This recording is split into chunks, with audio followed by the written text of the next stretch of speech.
Hey everybody, welcome back to the show. I'm Brian, and I'm joined once again by Ryan after he had some business to attend to across the narrow sea. Ryan, how you doing?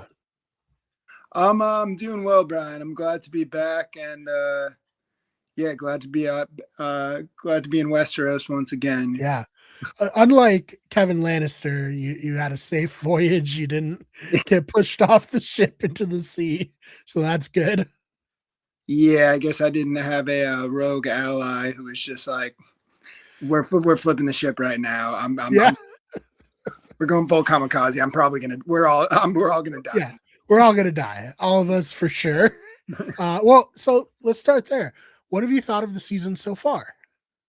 I thought it's been really good, excellent. You know, the last season, it's been a while. I didn't get to rewatch it. Right, I think we talked a lot about people had different expectations. I think we both thought for what the show is, it's been really good and really consistent. I'd actually say, like, I think consistently it was higher quality than the last couple of seasons of Game of Thrones, to me at least, right? Well written, well directed. The casting's incredible. Of course, there's things you could pick apart, but I think this season, it's probably the, I remember, I think the last season I really liked the beginning, but I think it might be the best start so far. I think it's really good. No, I totally agree with you. I think that people are too tough on this show. I don't know why. Like the acting is incredible. Yeah, Mhm. sometimes the writing can be hit or miss, but like overall, I think it's more hit than miss. I know it's not exactly George R. R. Martin's story, but let's be honest. I like the Fire and Blood book, but it's not really like a story. It's more just like a list of events. And, these writers are having to fill in the gaps. Yeah, not to mention you're dealing with much different source material, right? Like I'm sure we've spoken about this before. That's written from a historical standpoint, right?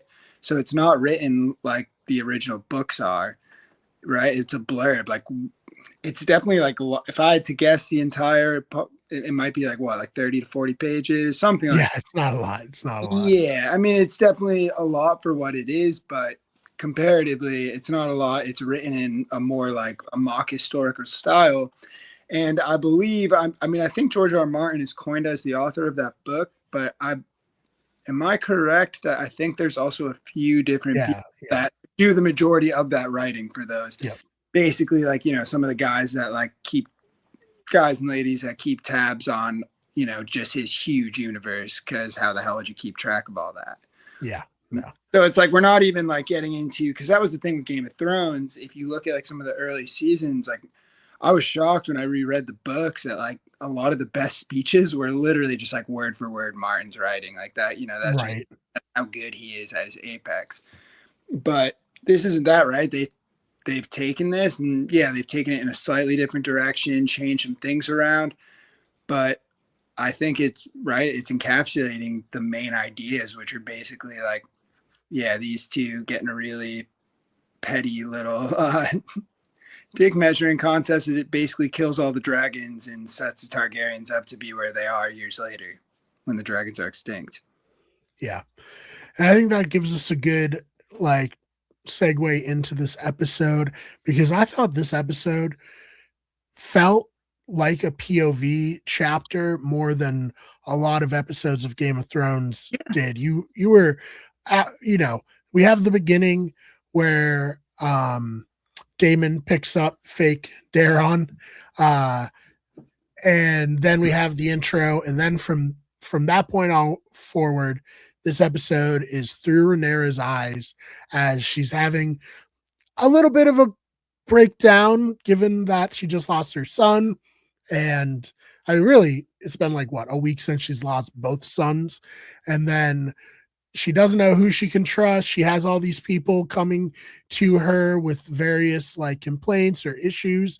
It's heavy is the crown, right? As they say. And you really felt it. And I thought this episode was so good because of it. Yeah, the directing was really good with that. Is where you felt like you were like, oh man, she's about to have a panic attack. Like the Yeah. or the room is closing around her, and they continued that at different points, and they like synced it in like right at the perfect moment when everything seems to be swarming around her, right?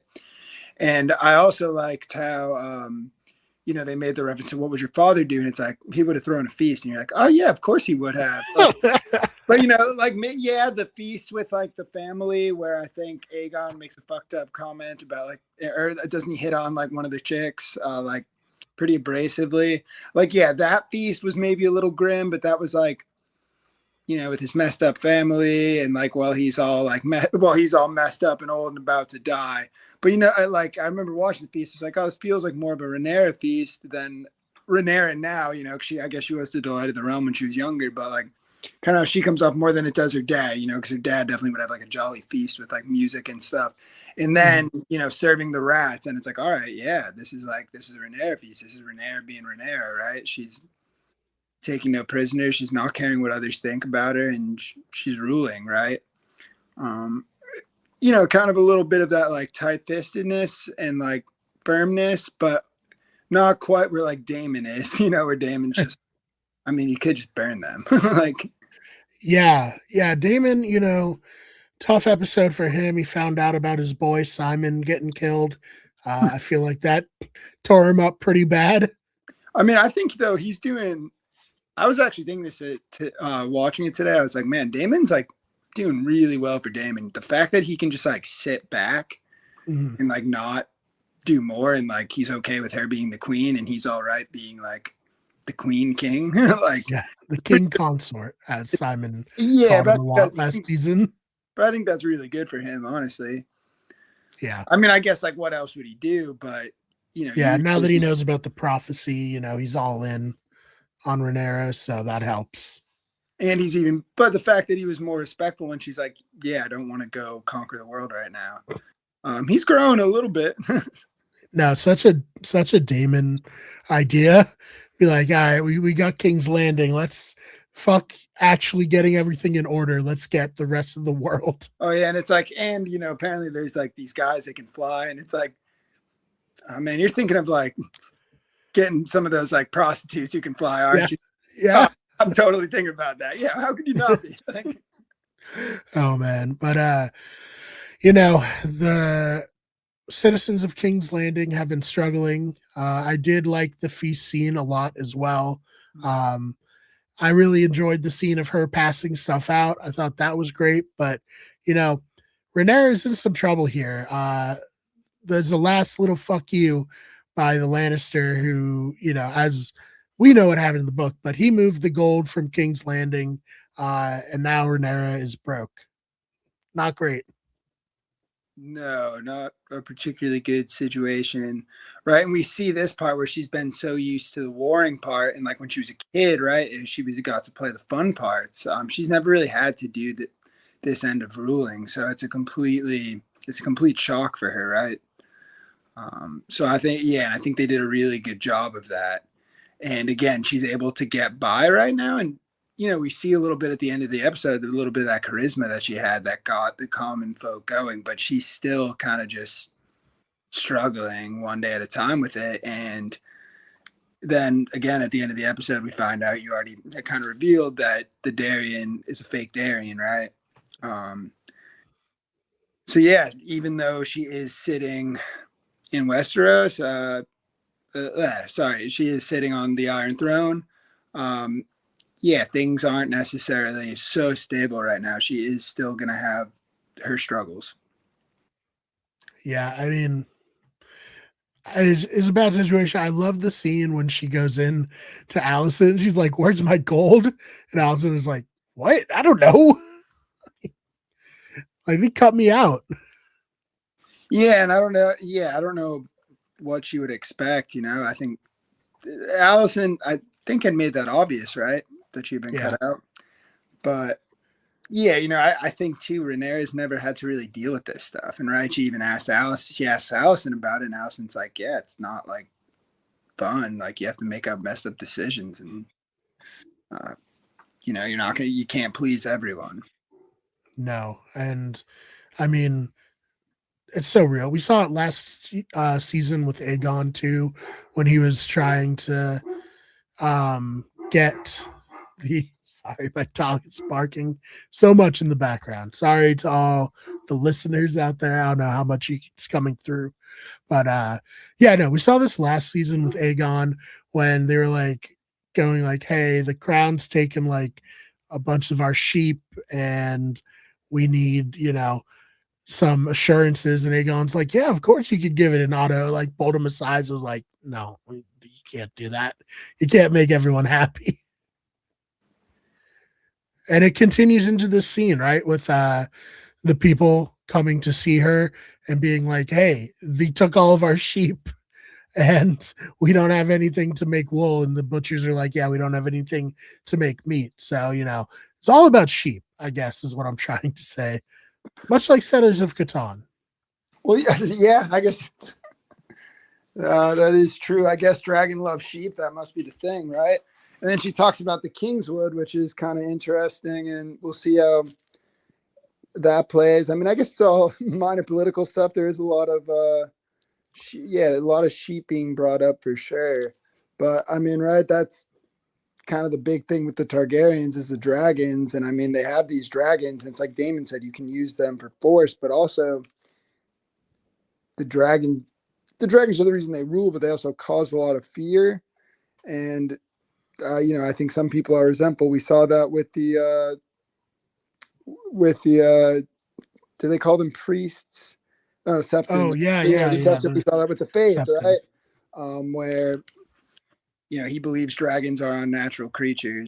And honestly, I'll be like, when I was watching it, I was like, oh, it's like the, you get kind of inside, I guess, when it's fiction, but it's like, just light this dude up. Like, you Yeah. don't have to put up with this. Like, Yeah, hey, I mean, the faith of the seven such an important part of Westeros. In the book Fire and Blood, there's a lot of time devoted to how Aegon and his, heirs and everything had to deal with the uh seven, and even had wars against them. That was crazy. So I think Rhaenyra knows like these guys can be a huge pain in the ass. And I mean, look at Cersei in the original show. She didn't have a great time with the High Sparrow either. no, yeah, you would think it's like it's so tough because you would think it would be like really easy to snuff one out, but then if you do, then you threaten to awaken, I guess, the people who serve below them, and then that gets the common folk going. Yeah, yeah, it's a tough situation. That guy was a bit of a bitch, I have to say. He's not very nice. Yeah, it was kind of like, I mean, well, all right. My situation with it is more like when he's like, "Well, I just anointed Aegon." It's like, yeah, but dude, you fucking met Aegon. I know he's nicer now. They got like burned, but like, he's still kind of a dick. Like, Yeah, probably will be even more of a dick. I don't know. We'll have to see. No Aegon in this episode, which was sad because I really have liked the scenes with him and Laris this season. oh yeah, no, I was kind of surprised he wasn't in it at all. Kind of curious as to what's going on there. Um, yeah, I was pretty surprised. And again, you're kind of impressed by like Allison's character development in the sense of she's being like really reasonable. I think like she is really getting Yes. short end here, even though she really helped. And like Rhaenyra is pulling no breaks. Like I think Yeah. she really isn't pulling any sympathy. And then she's like, also, can you like help me? We're besties again. It's like I was like, whoa, like Yeah. you just beheaded her dad, like, and did not prepare, and she's handling it all really well. I don't know Yeah. what. And like, already offered up one of her sons, if not both of them. Um, and now she's also talking like, hey, I'm gonna send Darren to the wall. It just is a lot. Yeah, it really is. I mean, we know, right? Rhaenyra is projecting all her frustrations and losing her sons. Um, but again, I kind of think like, I don't know, maybe with Allison, it was like maybe Sir Kristen sent her like a mixtape, and she was like, all right, you know what? I'm done with all these irrational emotions and just being a fool. I just gotta lock in and just do what's going to keep the realm alive right now. I'm all set Yeah. out on. Yeah, no, Sir Christian this episode either. That's 2 episodes now. He's not even been in. No, he was in. Was it the well, not two. I think it was the last episode. Um, Amond is flying over the sky, and he's like, you know, they do like the bros thing where it's like they're all like basically lifting a beer, like, yeah, to Harrenhal, all right. Right. Yeah. I think that was the last episode, but yeah, it wasn't in this episode. But there's really nothing. I guess they want to leave that mystery, right? Because the last thing we know is Amon is taken care of by that girl, and I missed. But right when I saw him like make out with his mom, with like while she had the open eyes, I was like, oh man, this is gonna get like, it's gonna get weird with the dynamic between her and him and the witch. Oh yeah. Oh yeah. It's gonna get weird, like you said. She does a really Also, good job of play. Sorry, I just want to say she does a really good job of playing that character, almost to an unsettling degree. Like I feel kind of uncomfortable when she's on camera. Like, even when she was asking Damon, it's just like, oh, will you stop? Like being crazy. Like, well, she's gonna be pissed because she thinks she deserves Harrenhal, and now Rhaenyra's put a bounty out for Harrenhal. Granted, the bounty is killing Aemon, which she's in position to collect on that bounty right now. yeah, she's in great position to do that. Well, I don't think I think Damon made it pretty obvious. Like, yeah, I'm not going to do that for you. No, yeah. That's so funny. It's actually pretty reminiscent of this scene where the dragon seeds are being knighted by Rhaenyra. And, Rhaenyra, I get it. They're common folk. You could have been a little nicer to them. Oh, to the dragon seeds. Yeah, I did think it was funny though. I thought like Ulf was maybe saying like he'd style himself in the colors of a Targaryen for Yeah. or something, but then when you realize he's actually saying he's gonna style himself Targaryen, you're like, all right, that is a stretch, especially how they've been Yeah. talking to you, man. Rhaenyra's immediate. Oh, absolutely not. Yeah, So good. just his look, he was just like, yeah, I know. Yeah. Also, I mean, that can make us jump to I kind of think she's doing Corliss pretty dirty here. Yeah, let's talk about that. I don't think it's a smart move on her end at all. I just don't see why you would do it. It's like, apparently, right, these guys look enough like Corliss, like she's saying they look like Corliss, right? Everyone is able to believe that pretty easily. Your kids don't look like Targaryens, so I don't necessarily think it's directly linked. And it's like I guess you're not opening that to the public, but you're clearly showing your insecurity, at least to him, right? When he was the guy, I mean, I guess at the same time, right, his son wasn't going to produce an heir, and he didn't want his son to be exploited for that. He was also hiding for years that, you were basically like sleeping with another dude while you were married to his son, given it was agreed. And he literally named one of your sons as heir at a point, right? So it's like, I just thought it was kind of a weird time to double down. It's like you kind of need the sea snake at this point. Like, Oh, yeah, dude. His wife died fighting for you. His heir, who's your son, he knew that wasn't his son, but he was like, whatever. History remembers names, not blood. And to for her to do this is so shitty. it's very, yeah, I really was like, and they're not, it's just, yeah, it's shitty, but it's like beyond that, it's just like, so this is so stupid. Like, why would you do this? This is your most staunch ally. I guess what it does Oh, is it creates that dynamic of like the Valerians and the Targaryens, where it's like, yeah, we're like cousins technically, but you guys are like, our lesser cousins. You can sit down there, like, yeah, right. and the sea snake. Obviously, we know he had a lot of pride, and I think he swallowed a lot of it, and he's kind of grown. And this is going to create more tension between them. Is he her hand? Is he her hand to the king or queen? I don't think it's been enough. So, You would just yeah, kind of assume, like based on how he's acting, and I can't think of a better choice. yeah. Same. No, I mean, this is so shitty, and we'll see how it plays out. But like, Adam, or rather, no, yeah, Adam handled it well, but you could see He was pretty put out by it.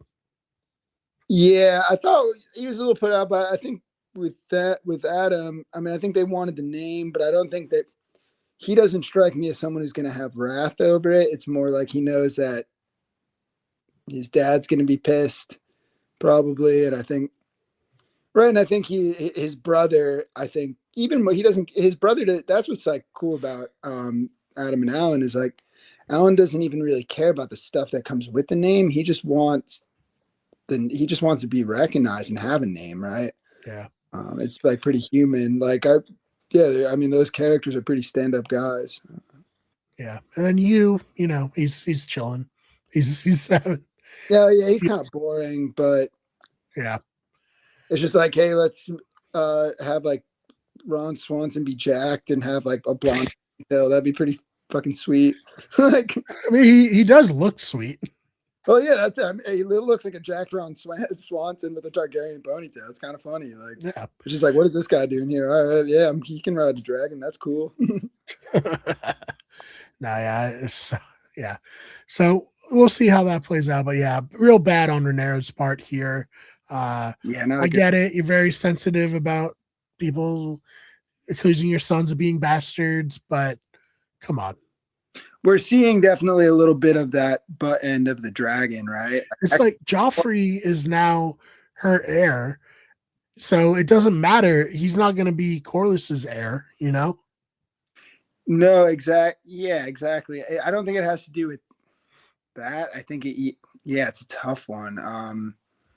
I think again, we're kind of seeing with her right now, it's like she doesn't want to deal with certain things and she doesn't want to come off as a bad person, but in doing so, she's also like, you can say what you want for someone like Damon, but at least Damon's approach, it's straightforward, right? It's going to get the solution done. She's just kind of trying like, all right, I want to avoid people knowing this. I want to avoid everyone thinking this, like, and that might, and, she also doesn't want a ton of conflicts, which is good. Like she is in her eyes, she's looking out for the greater good of the people. But yeah, I think the way she's kind of treating others who have helped her when, they didn't necessarily have good reason to help her to the extent they did. I just think like Corliss really went out of his way there and has really been like a staunch ally. And then like Allison, again, it's like, I mean, give her something here. Come on. Like, I totally agree, dude. It's crazy. But it we'll wouldn't see how be it like so plays out. without it, right? Because if she Yeah. was doing the right things, then if she was doing the right things, then right, it would just be a settled kingdom or whatever. And if she was doing, the wrong things where I mean, like obviously you don't support like Damon's kind of thing where I'm saying like she should just go burn a bunch of stuff and conquer everyone. But Right. then it's like because in reality, that is kind of what I was thinking when we were talking about like the faith and stuff. It's like, well, in reality, she has a bunch of dragons. If they, because yeah, what could Cersei have done? Nothing. Her knights probably would have gotten overtaken by the common folk eventually, right? But in this case, I mean, well, Renee has so many dragons. I think they'd be fine, Yeah. and and I don't think people might not be happy, but eventually they would submit. Right. Oh man. I think the ruse for the fake Daron was very entertaining. What did you think of that whole thing?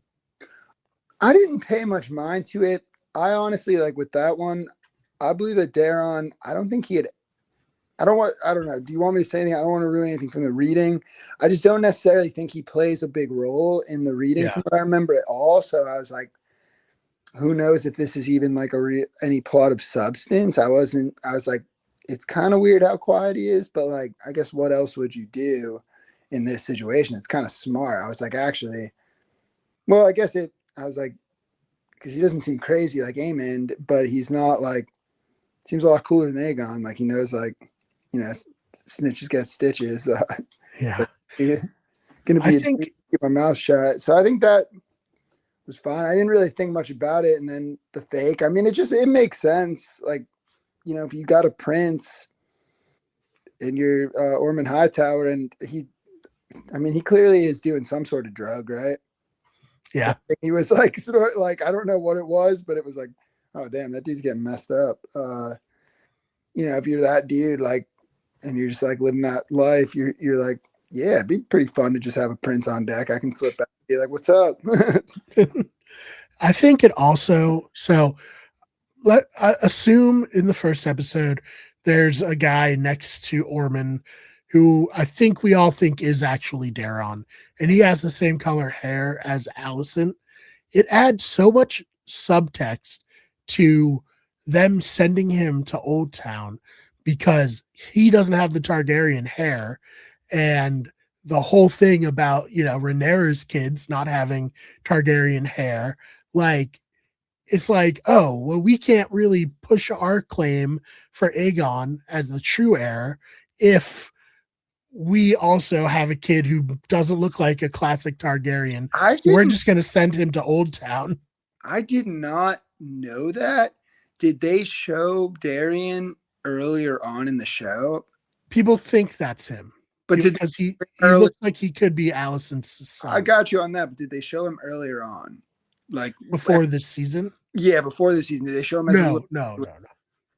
Because from what I could be wrong, from what I remember in the text, I believe he was blonde. I believe he had the Targaryen look. He does. He does in the book. Yeah.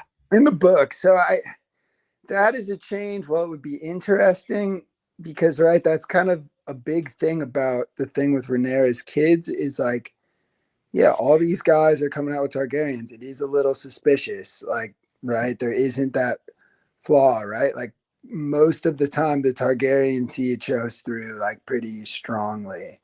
And it's not an exception with them. So to add that in would be interesting. I do think that. However, I think it would kind of mess with the text and the point. Yeah. We'll have to see, but I think it could be an interesting Maybe they dyed his hair. thing. That would be They interesting. could have dyed his hair. Yeah. I mean, hey, if they got hair bleach in Westeros, they have, any kind of bleach. It would be smart, but you'd also think if he had had brown hair, when was he sent off to Yeah, Dorne? presume he would have had to at least be like a couple years old. Someone would have seen him, I think, and would have been like, Yeah. "Hey, that kid doesn't have like white blonde hair." But Yeah. it seems plausible. I didn't know that. I'd have to go back and look at that scene specifically to see the guy. It is kind of interesting. Yeah. No, I'm super interested to see how that, all plays out. I've loved this season, Ryan. I know people online can be critical of it. I think I it's so mean, good, and I can't wait for the next episode. yeah, no, I totally agree. I watched through it just like no problem. It was like snapping right back in. Yeah, I would say from what I can recall, it is probably it's the best of the show I've seen. At least, if not the best, it's exactly on par with anything I considered the best. Yeah, I'm gonna watch it immediately when it comes out next week, and I was very impressed. I mean, I've thought the show overall is decent, but yeah, this definitely took a step up. I was like, oh shit, this is good. Yeah, like, and there's more action. It's a little bolder, and I was kind of like if you look at all the scenes with the dragons and stuff, I was like, people really can't be complaining anymore. Like they're not like just like like I guess like sometimes like they would in early Game of Thrones like they would save a lot of the high budget stuff for battles. I was like, they're not doing this here. Like there's like a lot of stuff like going on. Yeah. Yep. It's awesome. We even get like dragons just hanging out in this episode, which they didn't have to show No, to Sarion, but they did, and I thought that was cool and too. Also, people have been like, "Oh, why didn't they bring him back?" It's like, well, how would you bring him back? You're not going to let Daron ride him back to King's Landing, so I presume there's just some dragon keepers hanging out with him. well, yeah, we don't really know. They didn't really show us. I would assume they did take Ciceron back. I was my assumption. See, I well, assume. I I, thought that I assume. remember at the end of the episode when that dragon keeper comes? Yeah, yeah. until I figured that he was there, and that's why he saw um, the High Towers attack. What was it, Tumbleton or whichever village? Yeah, yeah, but I assumed that yeah, they took it back. Like I don't think they would just let the dragon stay there. Yeah, we'll have to see. Yeah. All No, right. Anything else from this episode that you wanted to touch on that we haven't already? no, not really. I was just thinking just to go on what you just said. I think too showing the dragons like that more often, showing them all hanging out, all like just the cool scenes of them just like swagging in with a bunch of dragons. Like I think it's very important because in context of like, Game of Thrones was such a huge show. This world has become big. And when we get to Dunk and Egg, there aren't any dragons anymore. I think it is uh, there's not any dragons at that point, right? Or if there is one, it's like dying. Yeah, no, I didn't think so. But um, just had to double check myself on that real quick. It kind of shows like, yeah, this is how it was, right? And this is like when Danny gets those dragons. This is like what that represents, that power, right? So I think it's pretty cool. Yeah. All right. Anything you want to plug before we get out of here? No, not currently. We did at one point used to do some NBA podcasts. We probably should have done one on that crazy, uh, the crossover between this and like basketball is probably a very small group, so we won't get into that. But we probably should have gone over a pretty crazy trade. But Yeah. as of right now, I can't think of anything I've got. No. Yeah, we'll get back to that. So go to where you get sports if you're into sports for our sports talk. Check out the main channel. We get everything where we cover video games in the form of video essays, video game reviews, those fake nerds for daily news around video games for the most part. And then our podcasting channel, Better Radio, where we post these, and also we're covering Big Brother this summer, so you're not going to want to miss that. We just got the cast reveal later on tonight around 8 o'clock. I will be going live with Ben and Chad to break that all down. So lots of content. You don't want to miss it. Subscribe, and we'll see you in the next one.